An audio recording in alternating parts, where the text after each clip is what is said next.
Muri yeZimbabwe pane nyaya iri kutemesa vanhu musoro. Kune nyaya yatenderedza musoro yevanhu vese muZimbabwe.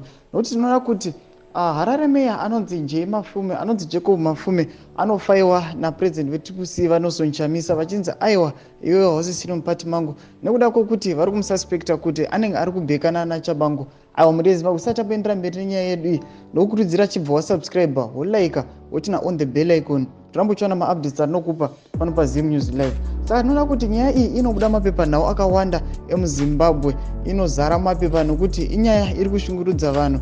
Nokuti mazuva akapfuura taitomboona kunyange mutungamiri weTSHABANGU vanozonzi Chamisa vaitoonekwa vana Mafume, uye Mafume achiti ini ndiri weTSHABANGU anda nezonzi Chamisa. Saka nhau inobuda ichinyorwa yakanzi Chamisa has reportedly fired the mayor of Harare, Jacob Mafume, and 6 other councillors because they aligned themselves with the disputed party interim Secretary General Tshabangu, causing chaos within TSHABANGU party. Saka zviri kunzi vafaiwa nekuda kwokuti vari kukonzeresa chaos mupati yeTSHABANGU. Saka tinoona kuti vanhu vakawanda vanoshamisika nenyaya iyi.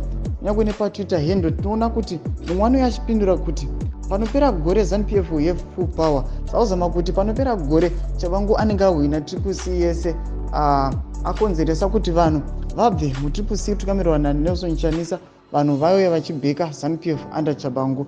Mumwe anouya achipindura achiti what would Mutare councillors Sophia and Cloud be fired when they were victims of Tshabangu's recalls? The duo is running in the February 3 by-elections.